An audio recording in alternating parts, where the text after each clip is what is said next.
Filipenses capítulo 4, versículos 8 e 9. Diz assim Paulo aos Filipenses: finalmente, irmãos, tudo que é verdadeiro, tudo que é respeitável, tudo que é justo, tudo que é puro, tudo que é amável, tudo que é de boa fama, se alguma virtude há e se algum louvor existe, seja isso que ocupe o vosso pensamento. O que também aprendestes e recebestes e ouvistes e vistes em mim, isso praticai, e o Deus da paz será convosco. Abençoa-nos, Senhor, na Tua palavra, Pai. Tu venhas a derramar sobre nós o entendimento daquilo que Teu servo Paulo quis dizer, não só à igreja dos Filipenses, mas também à igreja em toda a terra. É o que te pedimos, lança a Tua semente nesta manhã, em nome de Jesus. Amém. Podem sentar.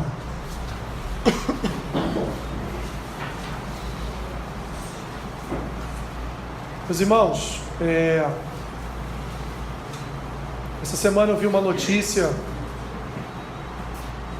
surgiu a notícia de que o Hospital Central da Universidade de São Paulo, da USP, já está há algum tempo realizando cirurgias de mudança de sexo em crianças. Já foram feitas algo em torno de 250 cirurgias de mudança de sexo em crianças aqui no Brasil. Esta moda chegou definitivamente no Brasil. Esta aberração, aberração. Nos Estados Unidos isso já acontece há algum tempo, e numa última pesquisa realizada, porque há um acompanhamento destas crianças e jovens no decorrer dos seus anos de vida, para saber como eles estão lidando com esta mudança de sexo, entre aspas, né? E mais de 50% deles estão arrependidos, porque agora já são quase adultos e viram, a besteira que seus pais, porque eram crianças, seus pais permitiram que fosse feito, e portanto agora estão arrependidos. Muitos estão ceifando suas próprias vidas, porque não tem mais como voltar atrás, principalmente para os meninos, não tem mais como voltar atrás, e o índice de suicídio entre jovens americanos aumentou, não só por conta das situações em que vivemos atualmente, mas também por causa desse nicho de acontecimento. Estou dizendo isso aos irmãos porque como lidar com isso? Como abrir um jornal de manhã no seu telefone celular, porque hoje jornal físico é difícil, todos nós abrimos no nosso celular e ver uma notícia dessas, meus irmãos, e nos mantermos não só seguros no Senhor, mas mantermos a nossa mente, o nosso coração em dia. Porque há um senso normal, natural, um senso de revolta. Principalmente quando você vê a entrevista dos pais que estão levando essas crianças para essas cirurgias. Desde o início, meus irmãos, que os pensamentos conduzem às ações. Não foi assim que a serpente fez com Eva? Lançou na mente de Eva um pensamento contrário ao que estava descrito, contrário ao que Deus havia imposto para Adão no jardim do Éden, e ali com aquele pensamento contrário ao que Deus havia ensinado, Eva então, junto com Adão, vieram a pecar contra o Senhor. Desde o início, o pecado é trabalhado, meus irmãos, na mente. E podemos dizer, mente significa, mente na Bíblia é o nosso coração. Desde o início somos levados a pensamentos que nos conduzem a ações. Por exemplo, o grande artista Leonardo da Vinci disse certa vez que os olhos são as janelas da alma e o espelho do mundo. De fato, tudo aquilo que vemos ou nos faz bem ou nos faz muito mal. Mas como lidamos com aquilo que faz mal? Porque lidar com o que faz bem, está tudo certo. Mas aquilo que afeta o nosso ser, aquilo que afeta a nossa fé, aquilo que afeta, meus irmãos, a moral, a ética bíblica cristã, como, meus irmãos, lidar com isso todos os dias? Percebam que nós somos bombardeados diariamente. Há muitos anos atrás, a Coca-Cola, por exemplo, quando lançou um refrigerante chamado Sprite, nem sei se existe ainda, provavelmente sim, a Coca-Cola mudou o slogan dela. A Coca-Cola colocou assim: imagem é nada, sede é tudo. Por que ela fez isso? Porque as pessoas estavam acostumadas a tomar refrigerantes coloridos. Ninguém estava acostumado a um refrigerante incolor. E as pessoas poderiam pensar, será que isso é bom, não é? Então a Coca lançou na nossa mente que, olha, não é só refrigerante colorido que é bom não, porque a imagem não serve de nada, o que serve é a sede que você está sentindo. E foi um sucesso, deu certo. Olha como as escrituras são fabulosas, meus irmãos. Olha como a palavra de Deus, ela é maravilhosa para nós. Paulo não viveu em tempos de propagandas. Paulo não viveu em tempos, meus irmãos, de marketing feroz. Não. No tempo de Paulo não tinha rede social, no tempo de Paulo não tinha TV, no tempo de Paulo não tinha outdoor, no tempo de Paulo não tinha folders que eram distribuídos na rua, né? No tempo de Paulo não existia nada dessas coisas. Mas ainda assim, meus irmãos, Paulo, ao chegar ao fim da sua carta aos Filipenses, qual é a sua preocupação? Eu apliquei a doutrina, mas agora eu tenho que dizer para eles, olha, como lidar não só com a doutrina, mas como lidar com as doutrinas falsas. Por quê? Porque no tempo de Paulo, as doutrinas falsas estavam borbulhando como um vulcão entrando em erupção. O gnosticismo estava tomando conta de todo aquele tempo. E a palavra do Senhor estava sendo distorcida em todas as igrejas da Ásia.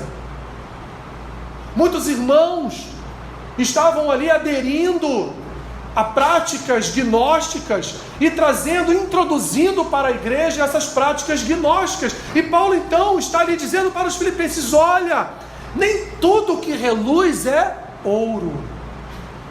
Nem tudo que tem aparência de bom, de fato é bom segundo as Escrituras. Cuidado com o que vocês olham, cuidado com o que vocês recebem no coração, cuidado, ele vai dizer em outra epístola, cuidado com as filosofias deste mundo, cuidado com as fábulas deste mundo, com as historinhas deste mundo, cuidado, porque a serpente, ela é fera em criar histórias, ela é muito boa em deturpar as Escrituras, como tentou fazer com Cristo no deserto, usando as Escrituras para tentar de alguma forma enganar o Cordeiro. Mas o Cordeiro conhecia as Escrituras. O regime nazista, meus irmãos, através do ministro do marketing de Hitler, chamado Joseph Goebbels, ele era o famoso ministro da propaganda de Hitler. Ele cunhou uma frase que ela vive entre nós até hoje, e é a frase utilizada por cada setor de marketing de cada empresa: uma mentira contada 1000 vezes torna-se uma verdade. Você já conheceu aquela pessoa que você sabe que ela está mentindo, mas aquela mentira para ela é tão verdadeira que ela vai morrer dizendo para você que não é aquilo, que o que ela está falando é que é a verdade. Isso é uma doutrina nazista. Os métodos nazistas, por exemplo, foram utilizados como experiências para novos medicamentos e também novas formas, meus irmãos, de domínio das nações. Muitos remédios que tomamos hoje, os rivotrios da vida, foram desenvolvidos no nazismo.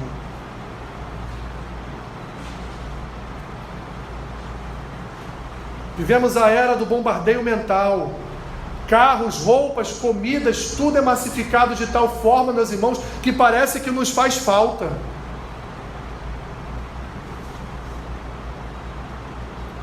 A nossa mente se tornou um porto seguro para os marqueteiros.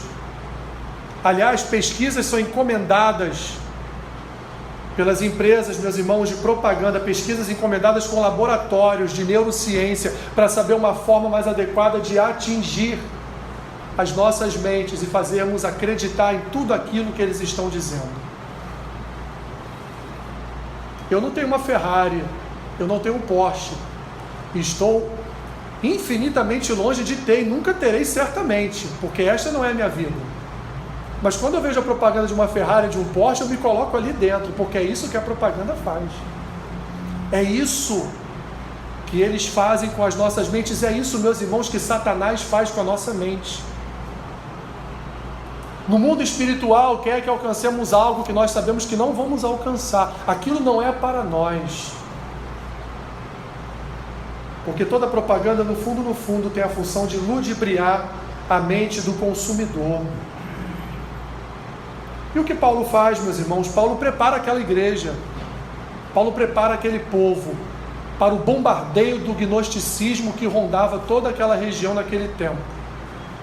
Paulo prepara aquele povo para saber discernir aquilo que provém de Deus e aquilo que não é do Senhor. E Paulo prepara em que ponto? Aliás, em quais pontos? Primeiro, Paulo ensina a doutrina. Primeiro, Paulo diz o que é bom. Primeiro, Paulo ensina aquilo que de fato vai edificar a vida da igreja. Paulo ensina aquilo que ele aprendeu com os seus mestres e do próprio Senhor Jesus, segundo o seu Espírito Santo.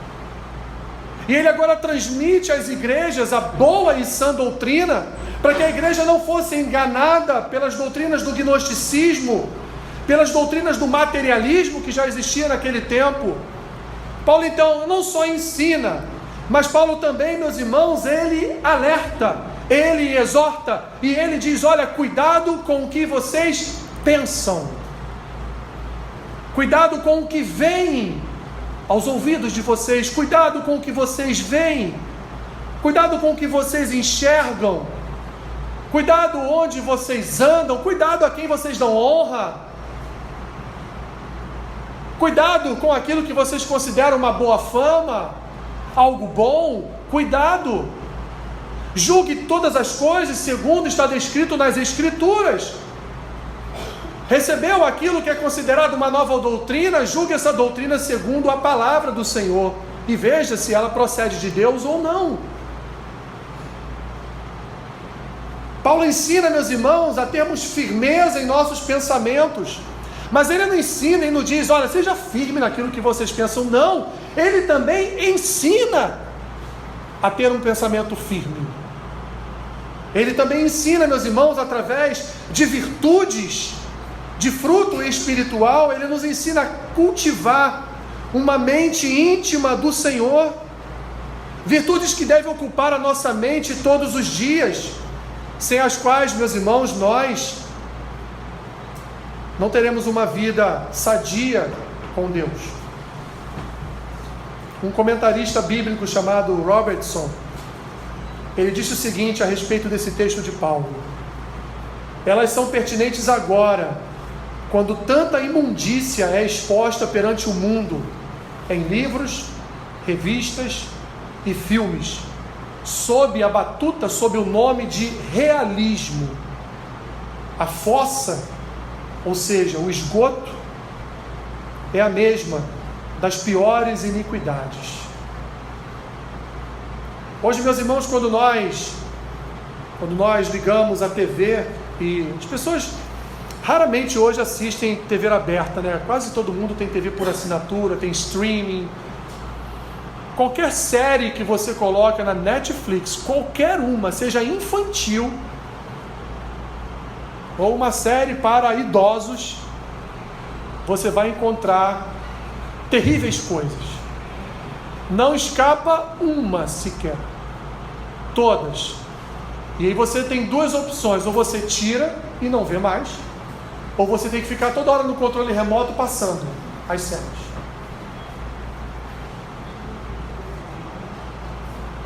Paulo nos ensina, meus irmãos, 6 virtudes espirituais no versículo 8. Virtudes essas que devem ocupar a nossa mente para enfrentarmos os desafios do dia a dia, os desafios midiáticos. Olha o que ele diz no versículo 8. Finalmente, irmãos, tudo que é verdadeiro, tudo que é respeitável, tudo que é justo, tudo que é puro, tudo que é amável, tudo que é de boa fama. Se alguma virtude há e se algum louvor existe, seja isso que ocupe o vosso pensamento. Aí você abre o jornal naquele dia e vê lá um menino de 8 anos de idade que vai ser transformado, entre aspas, numa menina. E você já sai de casa para trabalhar completamente contaminado por aquela notícia, com o seu coração fervilhando de raiva,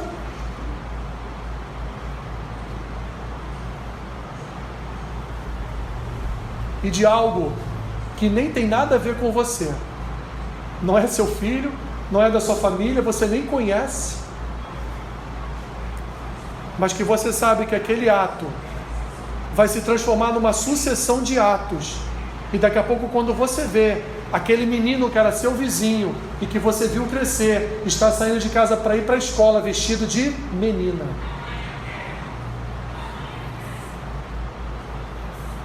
Paulo nos ensina, meus irmãos, a louvar e a ocupar o nosso pensamento com tudo aquilo que é verdadeiro. E o que é verdadeiro para nós, meus irmãos? O que é verdadeiro para o crente? O que é verdadeiro para a igreja? As Escrituras.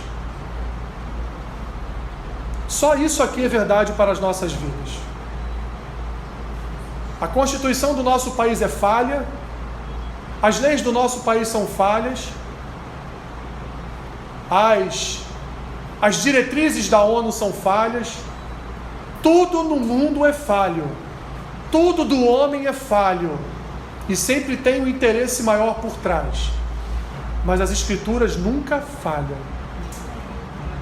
As Escrituras são fonte de fidelidade para cada um de nós. Paulo está dizendo: louve aquilo que é verdadeiro, e aquilo que é verdadeiro nas nossas vidas é a palavra de Deus. Deus é a norma, meus irmãos, de toda verdade, bem como o seu padrão. Ele é a fonte originária de tudo que é bom. As Escrituras é a fonte de tudo que é bom, de tudo que é de fato verdadeiro. No Novo Testamento, a palavra verdade, ela é sinônima de evangelho, para vocês verem o poder da verdade das Escrituras. Quando falamos na verdade no Novo Testamento, ela é sinônimo de evangelho, porque é a verdade em Cristo, é a verdade personificada em Cristo, como diz João no capítulo 14, versículo 6, do seu evangelho, melhor dizendo. Tudo que concorda com a natureza de Deus na pessoa de Cristo é verdade. Aquilo que não concorda com Deus e com a natureza de Cristo é mentira, é falso, não provém de Deus. O que não se assemelha, meus irmãos, à natureza de Deus é falso. E quanta falsidade e mentiras temos visto por aí todos os dias? Quantas vezes você ouviu alguém dizer: não, peraí, está escrito lá, mas não é bem assim. O homem sempre tenta colocar um ponto e vírgula depois de um versículo para incluir algo do seu coração. Mas a verdade, meus irmãos, na vida do crente, a verdade ela é revelada através da palavra, através das Escrituras. Portanto, só há louvor, meus irmãos, numa única verdade, que é a verdade de Deus. É a verdade da palavra, é a verdade daquilo que o Senhor nos deixou como herança bendita, como herança que nos sustenta e nos guarda todos os dias. Em segundo lugar, Paulo diz: olha, louve também tudo aquilo que é respeitável, honroso, reverenciável, venerável. Esse é o real significado da palavra respeitável dada aqui pelo apóstolo Paulo. São virtudes requeridas, meus irmãos, de todos os crentes.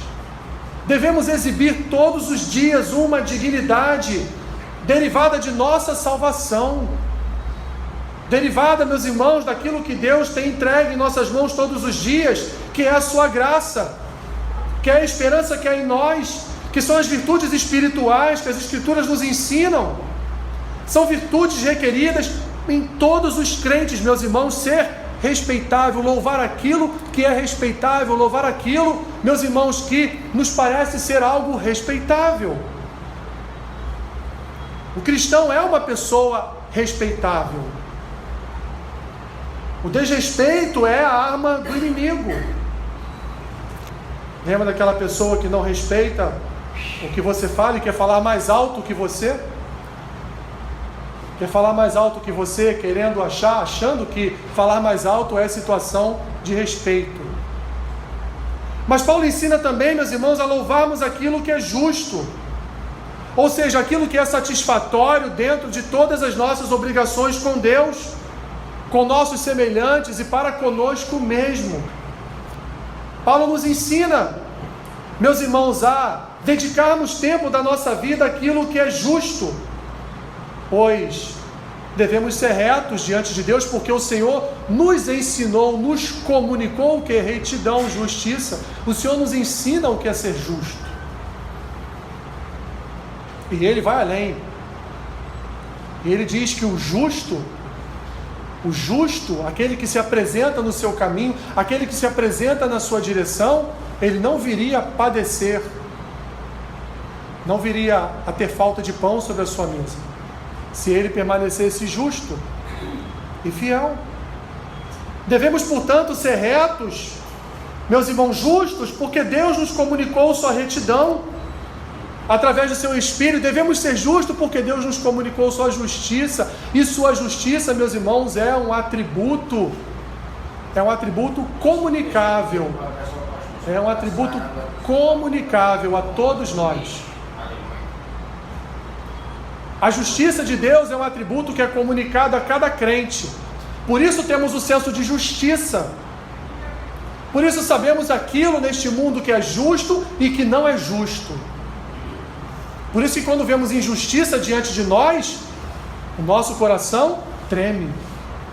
O nosso coração sente. O nosso coração sabe que há uma natureza injusta naquilo que está acontecendo. Há uma injustiça sendo cometida naquele caso concreto, ou nas nossas vidas, ou na vida de outras pessoas, porque Deus nos comunicou esse senso de justiça, e Paulo diz, devemos louvar aquilo que é justo. E o que ele está querendo dizer? Não louve injustiças. Não se aliancie com os injustos. Não ache bacana, não ache legal uma injustiça cometida por alguém.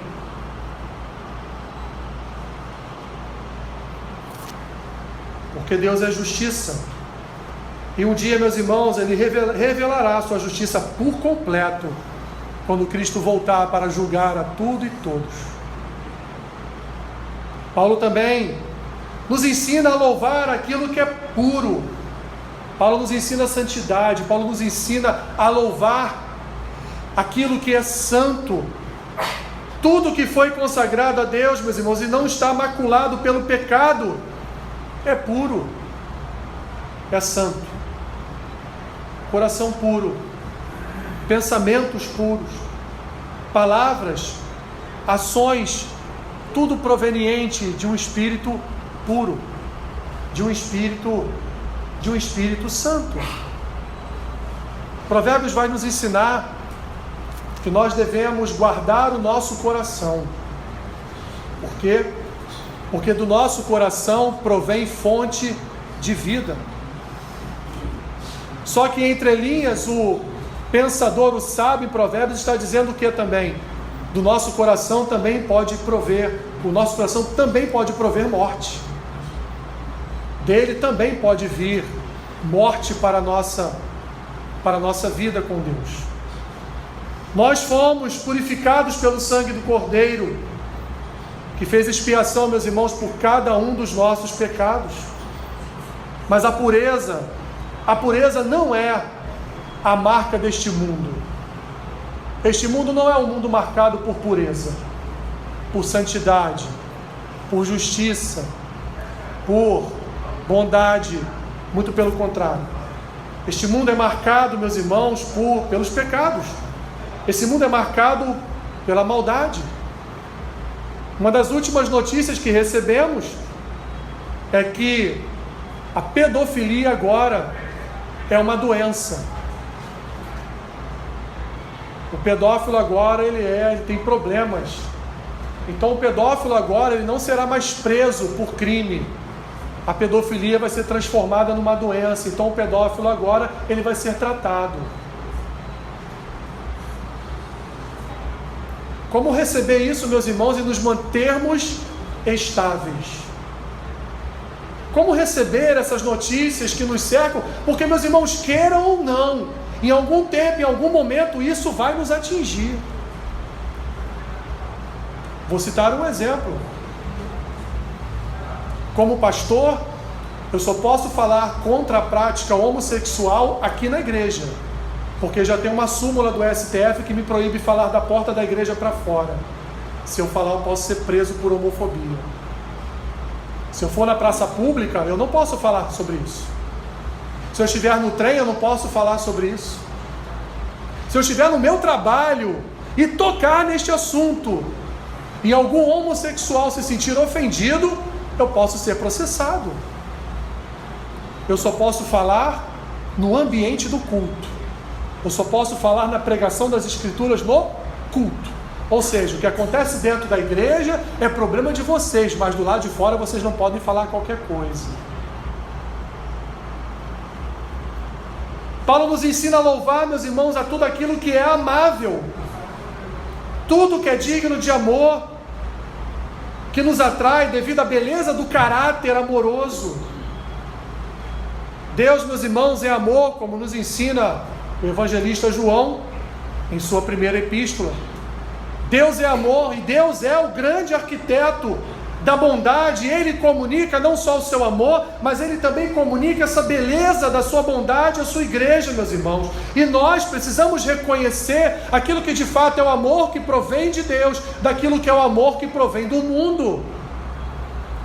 Porque crianças estão mudando de sexo, porque o mundo está dizendo que precisamos amá-las, e elas têm direito de escolher se querem ser menino ou menina.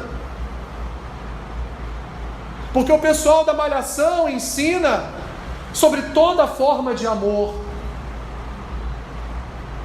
Não, mas um homem pode amar um outro homem também. Amar, você sabe em que sentido eu estou falando, né, meu irmão e minha irmã?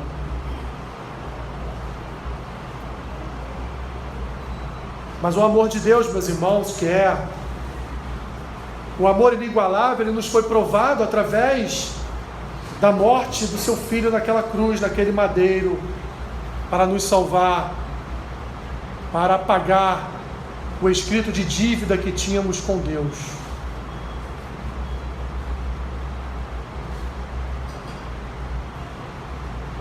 Paulo vai falar por último, sexta virtude que ele conclama os filipenses a louvar, é tudo aquilo que é de boa fama. E aí lascou, né? O que é de boa fama hoje em dia? Se formos olhar para o mundo, nada é de boa fama. Nada. Nas últimas semanas, o comentário da boa fama foi o clipe da Anitta. Em algumas outras semanas, são os vídeos do Felipe Neto. Em outras são... E assim caminha a humanidade, meus irmãos. E assim, meus irmãos, muitos irmãos têm permitido que essas coisas entrem na sua casa. Têm permitido que seus filhos assistam a toda forma de lixo. E acham que é normal.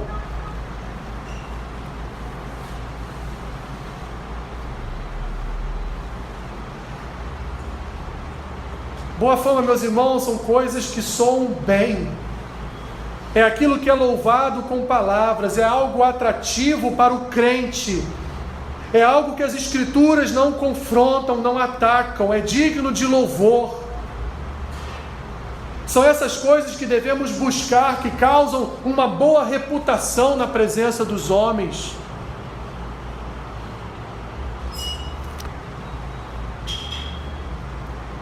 Jesus não buscava boa fama, mas Jesus era um homem de excelente fama. Quando ele chegava numa cidade, aquelas pessoas já tinham notícia de outras cidades, de quem era Jesus. E elas se aglomeravam. Para quê? Na maioria das vezes não era para ouvir o que ele falava, né? Mas era para receber uma cura, uma libertação. Mas de qualquer forma, a fama, a boa fama de Cristo andou por toda Israel. E a boa fama de Cristo até hoje nos atinge. Até hoje fala o nosso coração. Até hoje nos ensina, até hoje nos conduz. Porque quando olhamos para Cristo, meus irmãos, nós vemos uma pessoa de boa fama. Não vemos uma só parte má. Não vemos um só ponto e vírgula, não vemos nada que possa denegrir a imagem de Cristo, mesmo quando ele, em determinados momentos, chamou os fariseus de raça de víboras. Até ali a gente olha e fala: é um homem de boa fama. Não há nada nesse homem que desabone sua conduta. Mesmo quando ele entrou e no pátio do templo, ele dali desbancou, destruiu aquele comércio que roubava o povo. Ainda assim, quando a gente vê aquele ato, podemos dizer um ato, ele não agrediu pessoas, mas ele quebrou as barracas, né, de todo mundo ali. Um ato, nos nossos tempos, um ato de violência. Quando nós olhamos para aquilo, nós não consideramos um ato de violência. Por quê? Porque a vida de Cristo não era uma vida de violência. Ele era um homem de boa fama. E se ele destruiu aquilo tudo é porque ele tinha uma razão. E a razão dele era a razão correta. A razão dele era a razão certa. Era o que precisava ser feito naquele lugar. Jesus não buscava boa fama, mas Jesus era um homem de uma boa fama. O mundo, meus irmãos, está tão cego que ele não sabe mais o que é uma pessoa de boa fama. O mundo não reconhece mais homens de boa fama, porque nós estamos cercados de homens de péssima reputação.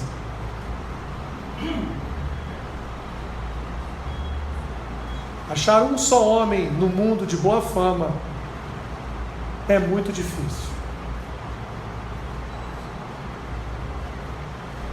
Paulo, portanto, nos ensina a louvar aquilo que é verdadeiro, que é respeitável, que é justo, que é puro, que é amável e que é de boa fama.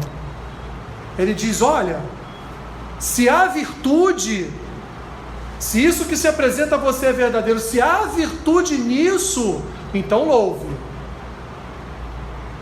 Se essa boa fama, se há virtude nessa boa fama, então louve. Se há virtude nesse justo, se há virtude nisso que se apresenta como justo, então louve. Se há virtude nisto que se apresenta como puro, então louve. Mas somos, meus irmãos, inundados todos os dias por mentiras, por desrespeito, por injustiça, por impureza, por inimizade e por pessoas de má fama. Como viver num mundo desses, meus irmãos?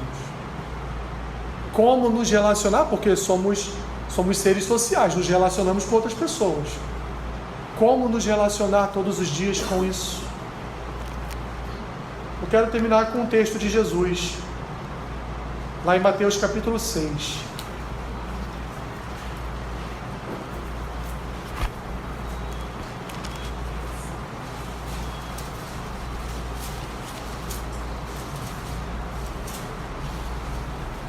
Mateus capítulo 6.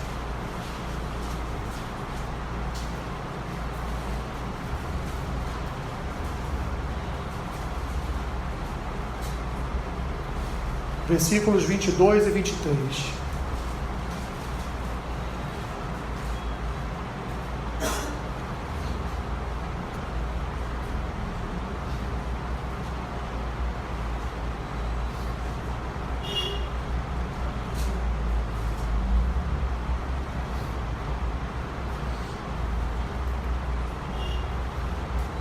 Jesus, ainda no Sermão do Monte, disse assim: são os olhos a lâmpada do corpo. Se os teus olhos forem bons, todo o teu corpo será luminoso. Se, porém, os teus olhos forem maus, todo o teu corpo estará em trevas. Portanto, caso a luz que em ti há sejam trevas, que grandes trevas serão. Jesus está nos ensinando, meus irmãos, Ele está nos ensinando a como lidar com o mal que há no mundo e como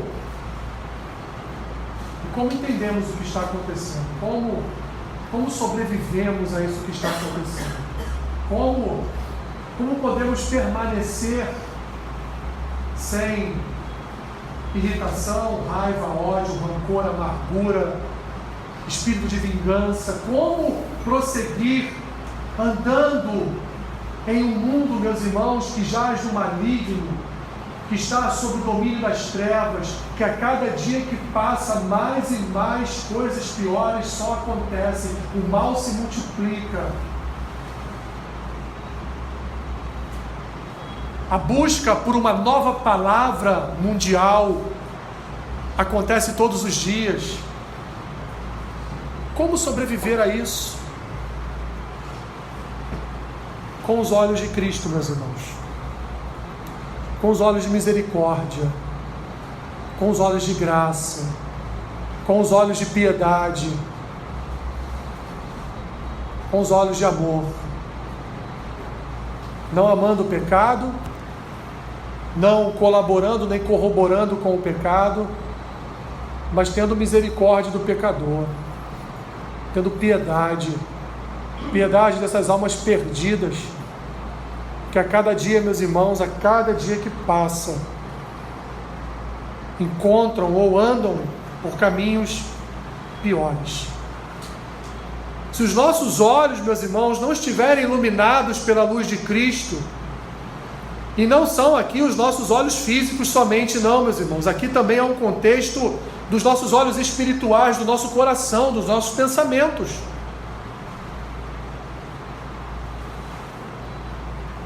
E aí eu vou usar a palavra do profeta para todos nós nesta manhã. Se te fatigas como os que vão a pé, que dirá, meus irmãos, o dia que os cavaleiros vierem correndo a cavalo atrás de nós. Nós não podemos nos deixar abater com o que está acontecendo no mundo, porque o mundo está perdido. O mundo é perdido. O mundo está sob o domínio do império das trevas, porque a soberania de Deus permite isso. Mas a sua igreja é separada, é santa, é fiel. E o que a sua igreja tem que fazer e deve fazer é pregar, proclamar o Evangelho, a verdade do Evangelho. E não se preocupar com o que está acontecendo no mundo, porque o que está acontecendo no mundo já está descrito lá em Apocalipse. O que está acontecendo ao mundo já foi profetizado através do Apocalipse, através dos profetas, porque não eram só coisas concernentes a Israel. De Israel pula para o nosso tempo. O aqui e agora também está registrado nas Escrituras. E não podemos, meus irmãos, deixar que o nosso coração se contamine com estas coisas, mas viver perseverando no Senhor e na força do seu poder, com os nossos olhos iluminados pela luz de Cristo, reconhecendo, meus irmãos, que estas vidas estão dominadas pelas trevas, mas que Deus pode salvar, Deus pode libertar, Deus pode conduzir uma novidade de vida, Deus pode regenerar, Deus pode transformar todo aquele ser, Deus pode pegar aquilo que aos nossos olhos hoje é bizarro e transformar em algo puro e santo. Deus pode. E nós, como igreja, precisamos reconhecer que Deus pode. E orar para que Deus salve mais e mais vidas. Orar para que o Senhor venha avivar o seu povo de tal forma que essas vidas possam reconhecer Jesus como seu Senhor e Salvador e se arrependerem dos seus pecados, se arrependerem das suas iniquidades, como um dia, meus irmãos, todos nós nos arrependemos. Paulo ensina a doutrina, mas Paulo também ensina, meus irmãos, a lidarmos com aquilo que não é doutrina de Deus. Portanto, se há virtude naquilo que chega para você, se não confronta as Escrituras, a sã doutrina, portanto, louve em nome do Senhor. Ajuda-nos, ó Deus. Ajuda-nos. Quantas dificuldades enfrentamos, quantas dificuldades nos são impostas todos os dias por más notícias, que entristecem o nosso coração, trazem amargura à nossa alma. Mas o Senhor pode nos ajudar. O Senhor pode, Senhor, reavivar o nosso coração na Tua presença. O Senhor pode nos abastecer da Tua santidade, do Teu amor, da Tua graça, da Tua misericórdia, da Tua piedade. Ensina-nos, Senhor, ensina-nos a andarmos neste mundo fiéis a Ti. Não só isso, reconhecendo que o Senhor tem planos, tem propósitos, não só para a igreja, mas também para este mundo. Ó Deus, nos ajude a sobrevivermos em meio a uma sociedade tão má, tão maligna, que tem, Senhor, todos os dias concorrido para o mal, praticado o mal. Ajuda-nos como igreja a fazermos a diferença, cheios do Teu Espírito, cientes, Senhor, que se estamos de pé, devemos cuidar para não cair. Ajuda-nos, Senhor, ajuda-nos. Que tempos difíceis vivemos, Senhor, que tempos angustiantes vivemos. Ajuda-nos, em nome de Jesus, em nome de Jesus. Amém.